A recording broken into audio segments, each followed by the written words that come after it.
जी, independent group के सरबराह एहसन भून साहब की क़यादत में पहले पंजाब बार कौंसिल का इलेक्शन इंडिपेंडेंट ग्रुप ने भारी मार्जिन से जीता और अब पाकिस्तान बार कौंसिल के इलेक्शन में भी आलमोस्ट क्लीन स्वीप किया है। तो जब ये इलेक्शन में इनको इतनी बड़ी कामयाबी मिली तो दूसरी जानिब से इल्ज़ामात आना शुरू हो गए कि बंदे तोड़ लिए, पता नहीं कैसे कैसे वो बातें कर रहे थे। तो एहसन भून साहब हमारे साथ मौजूद हैं। अस्सलाम वालेकुम सर। अस्सलाम वालेकुम। सर, सबसे पहले तो इलेक्शन में कामयाबी और आपको बहुत मुबारक हो। खैर मुबारक तो जनाब। क्या सर आपके पास ऐसा जादू है, पहले पंजाब बार कौंसिल का इलेक्शन फिर पाकिस्तान बार कौंसिल का? बात यह है कि हम दोस्तों की खिदमत करते हैं और मोहब्बत करते हैं, और दूसरी साइड पे मास व आमरीत के कुछ नहीं, वो लोगों को धुतकारते हैं, वो अपने लोगों को साथ नहीं लेके चलते। और मैं जो ख़ास तौर पे आपको अर्ज़ करूं, आपने इलेक्शन से पहले एक दूसरे ग्रुप के सरबराह का जी जी। इंटरव्यू सुना। उन्होंने बाकायदा तौर पे जो भंजोथा साहब हैं, इंतज़ार उनके बारे में उन्होंने कहा जी वो इस्टेब्लिशमेंट का टाउट है, और वो जब ये सारी बातें इलेक्शन हो गया है तो उसमें से इन्होंने ही अनाउंस किए हुए थे, एक आध बंदा उनका जीत गया, तो इसलिए उन्होंने बाकायदा तौर पे उसके साथ ही फिर जाके तस्वीरें बनाई, और अहमद ख़ान साहब ने पंजोथा साहब के साथ। वेर एज़ के हमारा जो माटो है, हमारा है खिदमत और वेलफेयर ऑफ लॉयर, और हम दोस्तों से मोहब्बत करते हैं और उनको साथ लेके चलते हैं। हमारा कोई पर्सनल मोटिव नहीं है। और दूसरी एक मैं आपको बताऊं, इन्होंने बाकायदा तौर पे पोलराइजेशन जो है वो वकला कम्युनिटी में पैदा करने की कोशिश की है।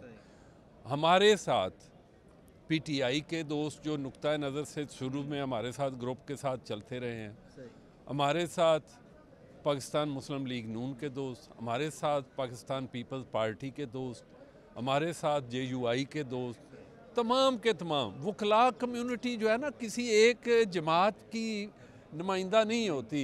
वो एक मिनिमम एजेंडा के साथ रूल ऑफ लॉ, आइन की बालादस्ती और कानून की अमलदारी के लिए बात करती है।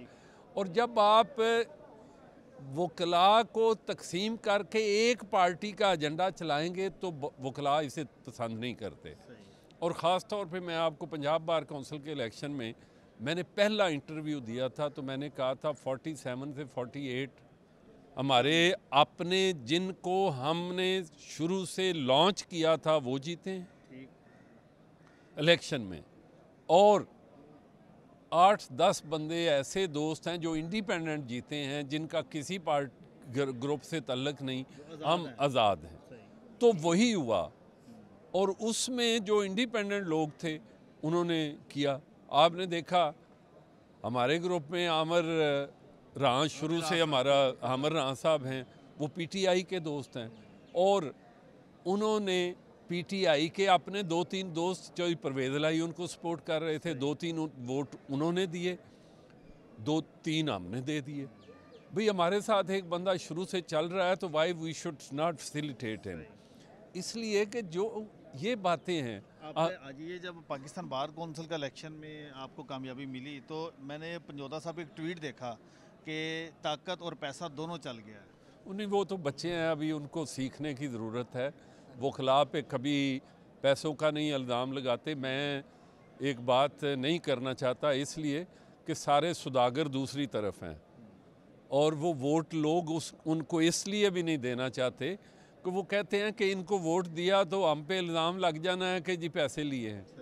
हमसे पहले दिन से मुझे 5वीं टर्म है अब पाकिस्तान बार कौंसिल में।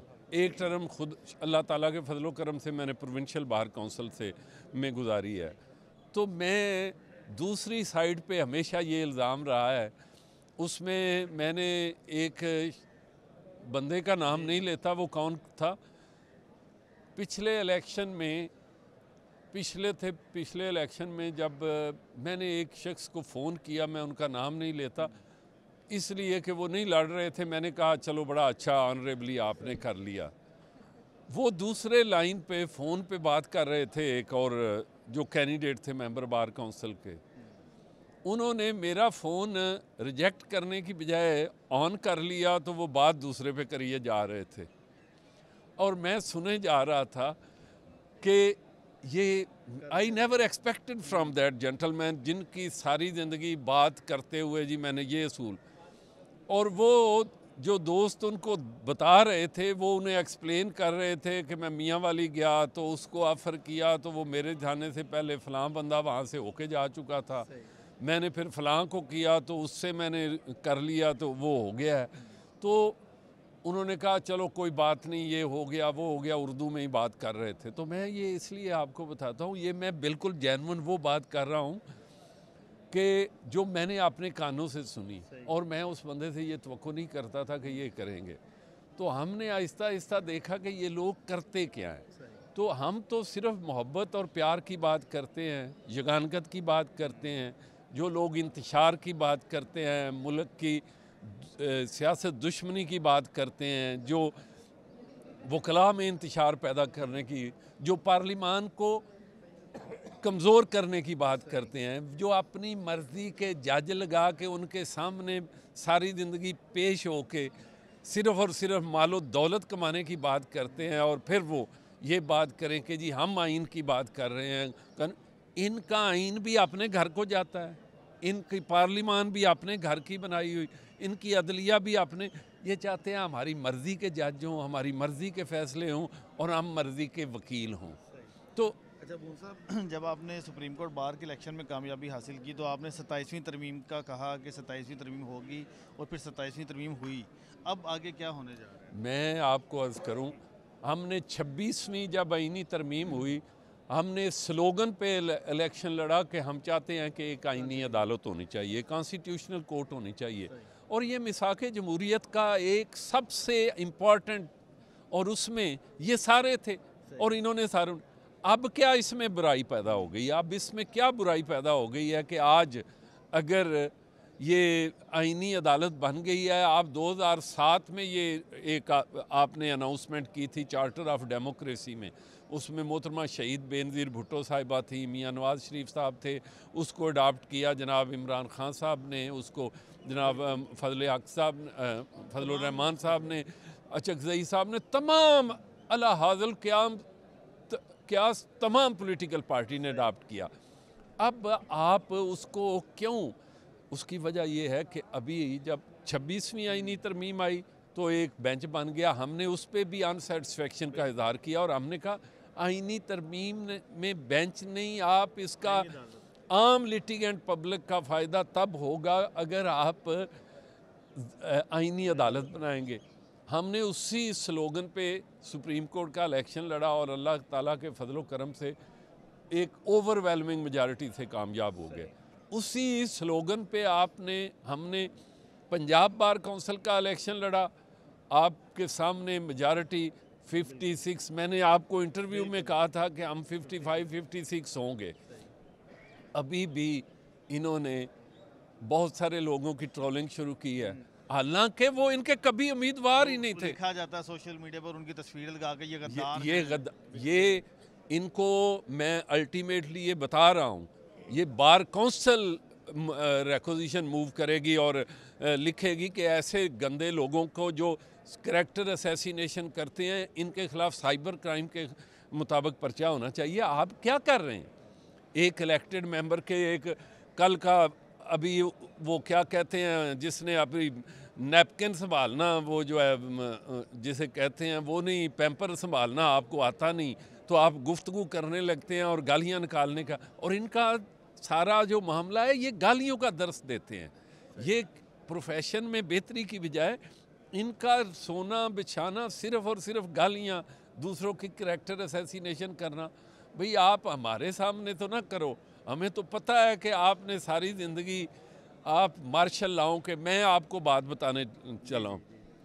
मार्शल लॉ था ज़ियाउल हक दौर का, मैंने बताया आपको, बड़ी अपनी तकरीरों में स्पीच भी की है कि ये लोग थे जिन्होंने जनाब शहीद जुल्फ़िकार अली भुट्टो साहब की हुकूमत का तख्ता उल्टा गया, लोगों को कोड़े मारे गए, इन्होंने गलत गिनती करके अहमद खान साहब सेक्रेटरी थे। अगली बात बताने लगा, मैं वाइस चेयरमैन था 2001 में पंजाब बार काउंसिल का।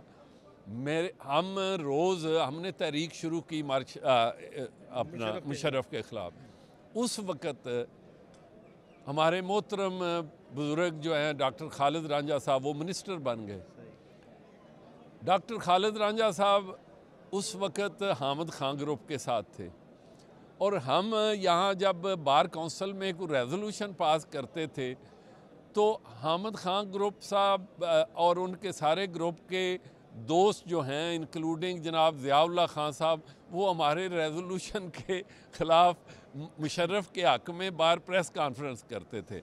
तो ये वो लोग हैं जो मार्शल लॉ के दूध पी के छोटे छोटे संपूंगले आप इदा बने हुए हैं, और ये सारे वही हैं, और हमें बताते हैं हमें भाई हमने हमेशा डेमोक्रेसी की, जमहूरियत की बात। अब पंजाब बार में भी आपके पास अक्सरियत है, पाकिस्तान बार में भी है, सुप्रीम कोर्ट बार भी आपके पास है, तो अब अगला जुडिशरी में क्या तब्दीलियां आने जा रही हैं? देखें, जुडिशरी में तो एक अदालत बन गई है। हम ये समझते हैं कि उस अदालत को बाकायदा तौर पे फ़ाल होना चाहिए। अभी आम लोगों के केस सुप्रीम कोर्ट में लगना शुरू हो गए हैं, और जो 3-3, 4-4 दहाइयों से पड़े हुए 40-50 साल थे, अब जैसे जैसे ये फ़ाल होगी और लोगों को इसके समरात सामने आएंगे, वकला समझ रहे हैं, वकला को सामने अब बात नज़र आ रही है कि आम आदमी का केस हो रहा है। बाकी रही, देखें, आपके सामने लाहौर हाई कोर्ट है, आपके सामने पेशावर हाई कोर्ट है, आपके सामने सिंध हाई कोर्ट है, आपके पास बलूचिस्तान हाई कोर्ट है, इसी तरह इस्लामाबाद हाई कोर्ट है। अब लोगों ने काम करना शुरू कर दिया है। अब बात सिर्फ ये है कि तबादले वाली शिक रखी है, हाँ, आइन में वो होंगे तबादले भी होंगे। उसकी वजह यह है कि इस्लामाबाद की जो बार कौंसल, बार एसोसिएशन, उनका तो बुनियादी तौर पे मुतालबा ये है कि हमारा एक छोटा सा टेरिटरी है, यहाँ पे जज आगे पीछे जाते भी नहीं। आप डिस्ट्रिक्ट जुडिशरी के जज और हाई कोर्ट के जज, इनकी रोटेशन रखें, चूँकि ये यहाँ पे अपने अपने चैम्बरों को प्रमोट करते हैं और सिर्फ वही काम चलता रहता है, और फिर एक इनकलाब जो है ना, सेल्फ क्रिएटेड, उसकी बात करते हैं। इसी तरह बाकी हाई कोर्ट्स में भी। दूसरा ये कि जब हम कहते हैं जी फ़लाँ जगह पसमानदा है, तो यहाँ ट्रेंड जो जज साहबान हैं उनको पसमानदा जगह पे जाना चाहिए, उनको सिब्बी जाना चाहिए, उनको खारान जाना चाहिए, उनको लाड़काना जाना चाहिए, उनको डेरा इस्माइल खां जाना चाहिए। बच्चे साथ ही जाते हैं, बच्चे चले जाएंगे साथ। अब इस उम्र में जब आपने खिदमत का ही बेड़ा उठाया है, तो फिर ये थोड़ा बहुत करें ना। ये क्या बात हुई? दूसरे लोगों के बच्चे नहीं होते, मेरे और आपके बच्चे नहीं हैं। अगर हमें बच्चों के साथ रहने का शौक़ है तो फिर हम अपना इधर ही को वकालत शिकालत करके, बाकी काम करके, लेकिन जब नौकर की तो नखरा की, दो चीज़ें नहीं हो सकती। ये सर बात, जनरल फैज़ को सज़ा हो गई है, उनके साथ और भी जो जुडिशरी से जो ताल्लुक़ रखने वाले लोग हैं, वो भी उस सिस्टम के हमायत याफ्ता थे, उनके खिलाफ भी कार्रवाई होने जा रही है। देखें, वो उनका अपना एक मैकेनिज़्म है आर्मी एक्ट के तहत। आर्मी एक्ट के तहत उन्होंने मिस यूज़ ऑफ अथॉरिटी हुआ।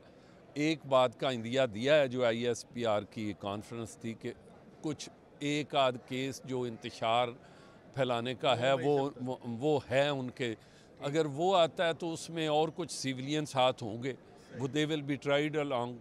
बाकी जो चीज़ें हैं, मेरा ख्याल है उन्होंने कह दिया कि हमारे पास और केस पेंडिंग नहीं है। एक बात और मैं आपको अर्ज़ करूँ, ये अभी बात आपने जनरल फैज़ साहब की बात कर दी। हमारा जो 2020 वाली बार काउंसिल थी, उस वक़्त हम अपोजिशन में थे और हमने पाकिस्तान बार काउंसिल की 9 सीटें निकाली। 9 सीटें उस वक़्त पूरी तरह इनका थ्रस्ट था, पूरी रजीम थी, नीचे ऊपर। आज भी हमारा रिज़ल्ट वही है। इन्होंने, बल्कि हम ये जो हमारे दोस्त हैं, आज़म नज़ीर तारड़ साहब हमारे ग्रुप का हिस्सा हैं और हमारे साथ हैं, सारी ज़िंदगी हमने गुजारी है। वो किसी मार्शल लॉ हुकूमत का वज़ीर नहीं है, वो एक जमहूरी हुकूमत का वज़ीर है। वेयर एज़ ये मुशर्रफ के वज़ीरों की वजह से मुशर्रफ की हिमायत करते रहे हैं, ज़ियाउल हक़ के दूध पीने के लिए ज़ियाउल हक़ की हिमायत करते रहे हैं। हम तो फ़कीर लोग हैं, हम जमहूरी निज़ाम पे बिलीव करते हैं और जमहूरियत के लिए काम करते रहेंगे। और मैं क्लैरिटी के साथ उन सारी ताकतों का रास्ता रोकेंगे। ये जो कहते हैं ना जी अपना वकला तहरीक, जी जी वकला इनके बाप के ग़ुलाम हैं, इनके बाप के नौकर हैं। वकला को जिन माँ बाप ने पाला है, पोसा है, उनकी तरबियत की है, अपनी पूरी ज़िंदगी देकर वकील बनाया है, उनके ख्वाबों की ताबीर करनी चाहिए हमारे यंगस्टर्स को, बजाय इसके कि वो ऐसी आग का ईंधन बने जो इनके बच्चों की प्रमोशन के लिए, इन लोगों की जो इंतशार फैलाने के आदी हैं, इनके लिए बने। उनके बिल्कुल हम रास्ता रोकेंगे। Thank you very much. Thank you.